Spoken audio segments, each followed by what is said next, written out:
Hello అండి, అందరికీ నమస్కారం. Welcome back to our channel Madhuri's home. అందరూ ఎలా ఉన్నారు, బాగున్నారా? ఇది వచ్చేసి నా రొటీన్ బ్లాగ్ అనమాట. అమ్మ వాళ్ళు వచ్చారు. ఇదైతే ట్యూస్డే వ్లాగ్, అంటే నిన్నటి వ్లాగ్. నిన్న మార్నింగ్ నుంచి నైట్ వరకు షూట్ చేశాను. ఇంక ఇదైతే ఫుల్ డే వ్లాగ్ అనమాట.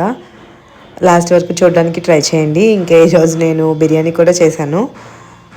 ఇంకా వ్లాగ్ కంటిన్యూ అవుతుంది, చూడండి. ఇంకా నా డే అయితే మార్నింగ్ కొంచెం లేట్గానే లేచాను, ఎలాగో అమ్మ వాళ్ళు కూడా ఉన్నారు కదా. లేట్గా లేచి ముగ్గుతో అయితే స్టార్ట్ చేశాను. అమ్మ అన్ని కిచెన్లో పనులు చూసుకుంటూ ఉందన్నమాట, అందుకే నేను చిన్నగా వేసుకుంటున్నాను. ఈ ముగ్గు అయితే చాలా ఈజీగా ఉంటుంది చూడడానికి, అలా ఉన్నా సరే ఒకటి కలిపామంటే అన్నీ అలా లైన్లో వెళ్ళిపోతూ ఉంటాయి. 8 చుక్కలు 2 వచ్చే వరకు అనమాట. చాలా బాగుంటుంది ముగ్గు అయితే.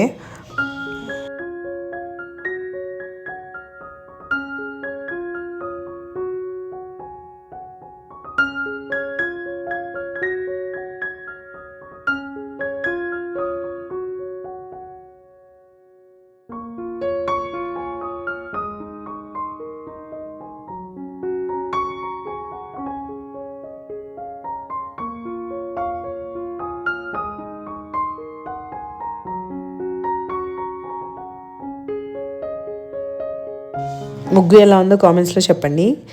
ఇల్లంతా క్లీన్ చేసుకుని ఇంకా దీపారాధన అయితే చేసేసాను. చాలా స్లోగా వెళ్తూ ఉన్నాయన్నమాట పనులన్నీ. ఇంకెవరైనా ఉన్నారు అంటే ఇంకా ధీమా అనమాట. ఇంకెవరైనా కదలండి, అమ్మ ఉందంటే కొంచెం ధీమా కదా, అలా చేసుకోవచ్చులే అన్నట్టు ఇంకా నేను కూడా అలా స్లోగా చేసుకుంటూ ఉన్నాను.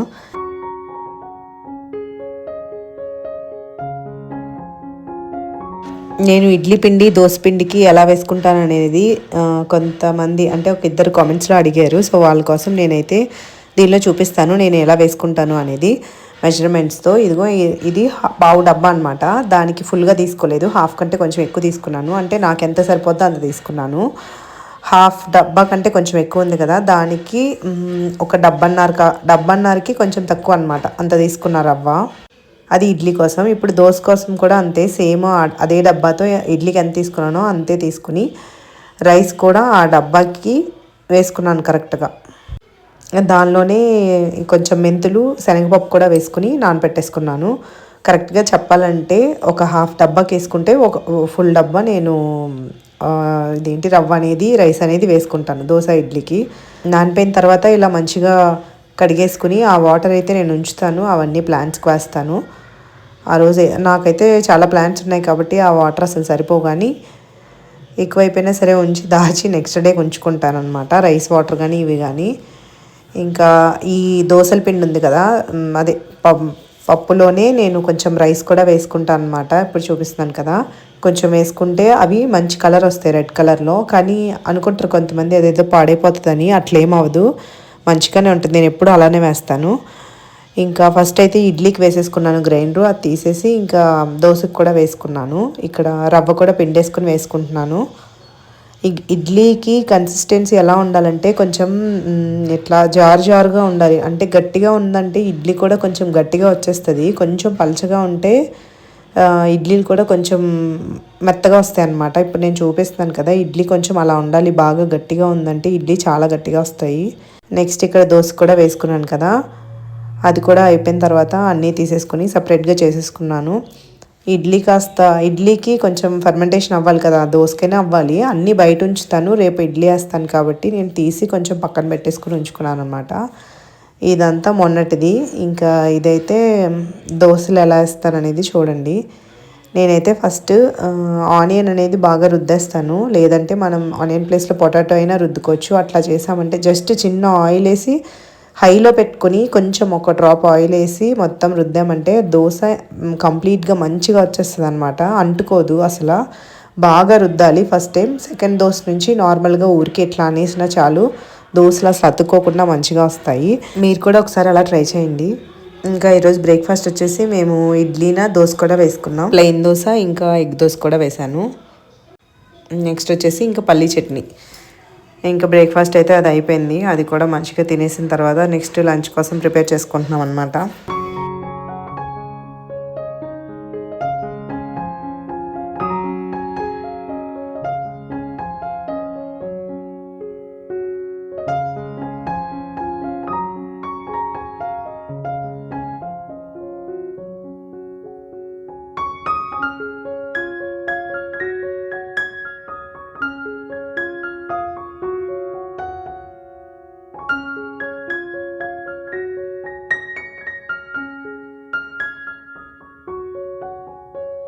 ఎగ్ దోశ పైన కొంచెం కారపొడి వేసుకుంటే మనకు కొంచెం టేస్ట్గా ఉంటుంది, మరీ చప్పగా కాకుండా. కారపొడి లేదు అంటే సాల్ట్ వేసేసుకొని కొంచెం కారం కూడా జిమ్మేసుకున్న బాగానే ఉంటుంది, అలా కూడా ట్రై చేయొచ్చు. నెక్స్ట్ నేను ఏదో కారపొడి ఉంది కాబట్టి నేను వేసుకున్నాను. ఇంకొకటి కుక్కర్లో మాత్రం నేను శనగపప్పు పెట్టుకున్నాను. అంటే ఈరోజు చికెన్ దమ్ బిర్యానీనా కట్టా చేద్దాం అనుకున్నాం. అంటే అమ్మ వాళ్ళు కూడా ఉన్నారు, అమ్మ వాళ్ళు ఉన్నారని వాళ్ళ కోసం కాదు, నాకు తినాలనిపించింది అనమాట. వాళ్ళు బిర్యానీలు అలాంటివి ఏం తినరు, కాకపోతే ఏంటంటే వాళ్ళు వచ్చినప్పుడు మాత్రమే నేను ఎక్కువ చేస్తూ ఉంటాను. అమ్మ కూడా ఉంటే కాస్త హెల్ప్ చేసిద్ది కదా, అవన్నీ ఉంటాయి. సో అందుకని నేను అమ్మాలు వచ్చినప్పుడే మ్యాక్సిమం దమ్ బిర్యానీ చేస్తాను. అందుకే ఇంకా కట్టా కోసం అని చెప్పి మేము కట్టా అంటే సాంబార్ టైప్ అనమాట, కాకపోతే అది కందిపప్పుతో చేయరు, శనగపప్పుతో చేస్తారు. ఇంకా ఇక్కడికి వచ్చేస్తే చికెన్ తీసుకొని వచ్చారు, ఇంకా బిర్యానీ కోసం కొట్టించారనమాట. ఫ్రైడ్ ఆనియన్స్ చేసి పెట్టుకున్నాం. నెక్స్ట్ కొత్తిమీర, పుదీనా, ఇంకా టొమాటో అనేది ఆప్షనల్ అన్నాను అప్పుడు, నాకు ఇష్టం కాబట్టి నేను వేసుకుంటున్నాను. ఇదైతే మిక్సీలో వేసుకుంటున్నాను శనగపప్పు, మిక్సీలో వేసేసి పెట్టుకుంటే నెక్స్ట్ కట్టాకి ప్రిపేర్ చేసేసుకోవచ్చు. కూరగాయలు కూడా తీసి ఇంకా కుక్కర్లో పెట్టేసుకున్నాము. దానిలోనే చింతపండు తర్వాత పప్పు వేసేస్తే అయిపోతుంది కదా సాంబార్ లాగా. సో అందుకని బిర్యానీ మ్యారినేషన్ కూడా చేసిన తర్వాత రైస్ కూడా పెట్టేసుకున్నాం స్టవ్ మీద. నేనైతే బిర్యానీ ప్రాసెస్ అంతా ఏం చూపించట్లేదు, ఎందుకంటే లాస్ట్ ఒక వీడియోలో నేను ఆల్రెడీ షేర్ చేసి ఉన్నాను. అందుకని ఇంకా లెంత్ ఎక్కువైపోతుంది వీడియో కూడా అని నేనైతే ఏం చూపించలేదు. అమ్మ అయితే అటు పక్కన అదే సాంబార్ చేస్తుంది, నెక్స్ట్ ఏమో నేనైతే రైస్ చూసుకుంటున్నాను అనమాట.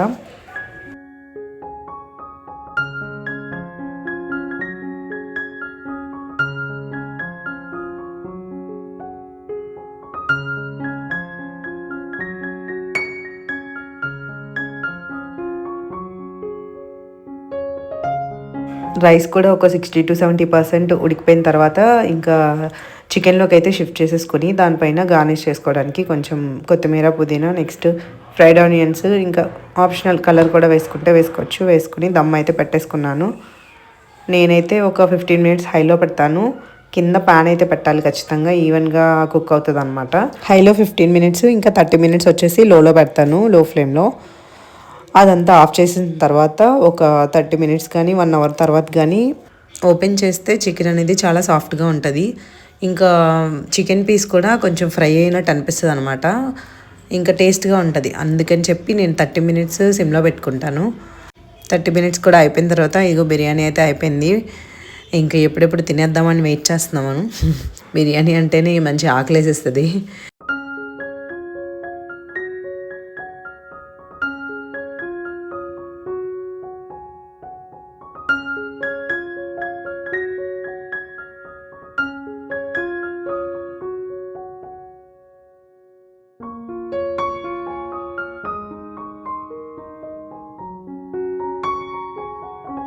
బిర్యానీ అయితే మంచిగా పొడి పొడిలాడుతూ చాలా బాగా వచ్చింది, టేస్ట్ కూడా చాలా చాలా బాగుంది.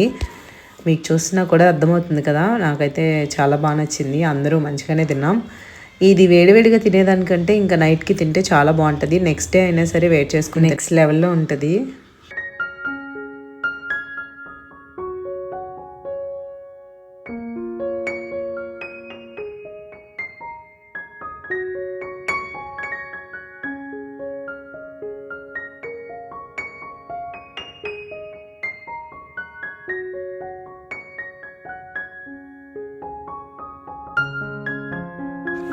మా లంచ్ ప్లేట్ ఇదనమాట, మంచిగా సాంబార్తో అంటే పప్పు చారుతో సర్వ్ చేసుకొని తినేసాం. ఇంకా రైతా కూడా ఉంది. ఆఫ్టర్నూన్ ఇలా అయితే గడిచిపోయింది. ఇంకా ఆఫ్టర్నూన్ ఒక మూవీ అయితే పెట్టుకొని చూసి ఈవినింగ్ అట్లాగా సరదా బయటకు అయితే వెళ్ళాము. బయటకంటే గ్రౌండ్కి వెళ్ళి ఇంకాసేపు జుహి అలా ఆడుకున్నాడు. రిపబ్లిక్ డే హాలిడే అయ్యి ఉంటుంది కదా అందరికీ, అందుకనే గ్రౌండ్లో చాలామంది ఉన్నారు, పిల్లలు ఆడుకుంటూ ఉన్నారు. మేము గ్రౌండ్కి వెళ్ళి కూడా ఆల్మోస్ట్ ఒక 2 months దగ్గర అయిపోతుంది. ఇంకా వెళ్ళలేదు కదా, అందుకని అమ్మ నాన్న కూడా ఉన్నారని ఇంకా అలా సరదాగా అయితే వెళ్ళాం. వాళ్ళు తొందరగా ఎక్కడికన్నా బయటికి షాపింగ్ కానీ ఇంకెక్కడికన్నా చూడడానికన్నా వెళ్దామన్నా వాళ్ళు అంత ఇంట్రెస్ట్ చూపించరు. ఈ ఇంట్లోనే జుహితో ఇంకా మాతో అలా స్పెండ్ చేద్దామని ఇంకెప్పుడు వచ్చినా వస్తూ ఉంటారు. ఇంకా మంజు వీళ్ళు ఎవరైనా వస్తే పోనీ ఇంకా తిరగడానికన్నా ఉంటుంది, కానీ వాళ్ళు వచ్చారంటే పెద్దగా ఎక్కడికైతే వెళ్ళము, ఇంట్లోనే ఉంటాం చాలా వరకు. మరి ఇంకా ఈవినింగ్స్ కూడా అలా ఇంట్లోనే ఉంటామని ఇంకా సరదాగా అయితే ఇంకా పానీపూరి కూడా వచ్చామన్నమాట. వాళ్ళేం తినరు కానీ వాళ్ళ పేరు చెప్పుకొని మేము వచ్చాము. మా ఫ్రెండ్ కూడా వచ్చింది, మా ఫ్రెండ్ వాళ్ళ పిల్లలు కూడా వచ్చారు. ఎప్పటి నుంచో అనుకుంటున్నాము, కుదరట్లేదు. సో ఇంకా వీళ్ళు కూడా ఉన్నారు కదా అని మేము ఇంకా అలా సరదాగా అయితే పానీపూరికి మెయిన్ రోడ్కి వెళ్ళి ఇంకా మంచిగా పానీపూరి అయితే తినేసాం. స్వీట్ పూరి, పానీపూరి, ఇంకా చాట్. ఈ పానీపూరి వీడియో అంతా మొన్నటిదనమాట, అంటే బిర్యానీ వండిన రోజు కాదు, దాని ముందు రోజుది. జూహీ కూడా పానీ లేకుండా ఒట్టిగా పూరి తిన్నాడు.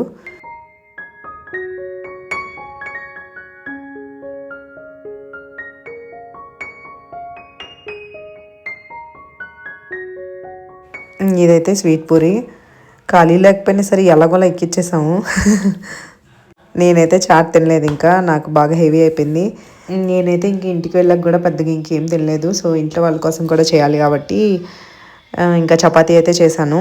చపాతీను ఇంకా ఆఫ్టర్నూన్ ఉలవచారు చేసున్నాము. ఉలవచారు చపాతీ ఉంది, ఆ రెండింటి కాంబినేషన్ కరెక్ట్ కాదులేండి. కాకపోతే ఉలవచారు ఉంది, అది సెపరేట్గా రైస్తో తింటమే. రైస్ కొంతమంది తిన్నారు, చపాతీ కొంతమంది తిన్నారు. ఇంకా చపాతీతో పాటు కాంబినేషన్గా నేనైతే ఎగ్ ఉక్కురు చేస్తాను.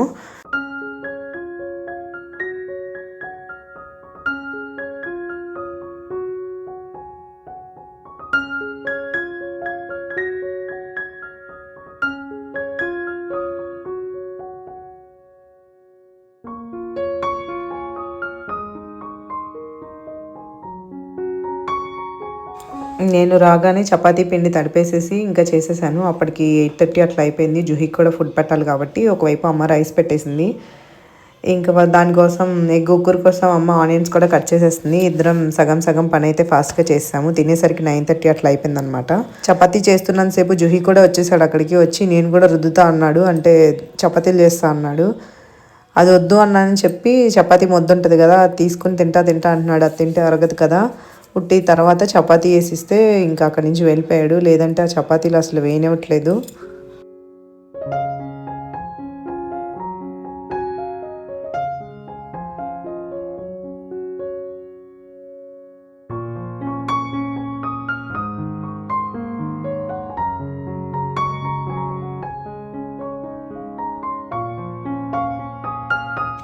చపాతీ అయితే ఇలా మంచిగా పొంగుతూ వచ్చింది. చూసారా ఎలా చేస్తున్నాడో జుహీ, అదిగో అలా చేస్తా అన్నాడు. ఏదన్నా ఇవ్వకపోతే ఇంకా అల్లరి అల్లరి చేస్తాడు. జుహీ ఎక్కువగానే అల్లరి చేస్తాడు. నెక్స్ట్ మంత్ ఇంకా స్కూల్లో వేసేస్తాము. కాస్త అల్లరి తగ్గిద్దేమో, భరించలేకపోతున్నాం ఇంట్లో. పిల్లలు ఉంటే అంతే అనుకోండి, కాకపోతే బేర్ చేయడం కూడా కొంచెం కష్టమే.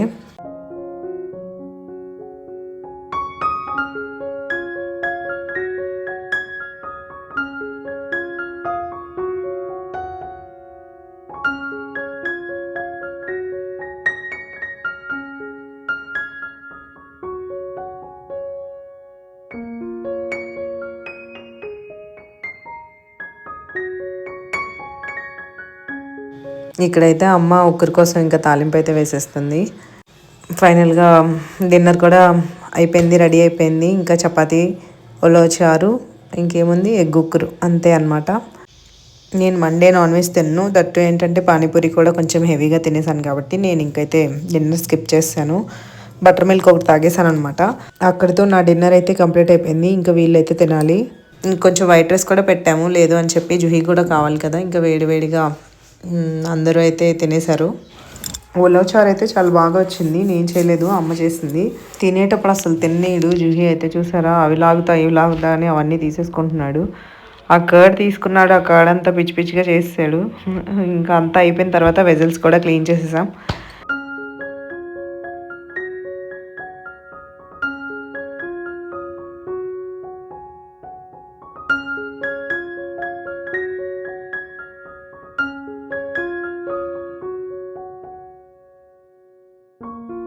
ఇంకా నట్స్ కూడా సోక్ చేయాల్సినవి అంటే అవి కూడా చేసేసి నెక్స్ట్ చియా సీడ్స్ కూడా ఇంకా నానబెట్టేశాను.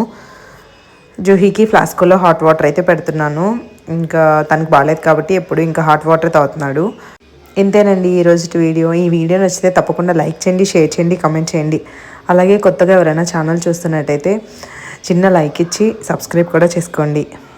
అండ్ ఇంతవరకు చూసినందుకు చాలా చాలా చాలా చాలా థ్యాంక్స్.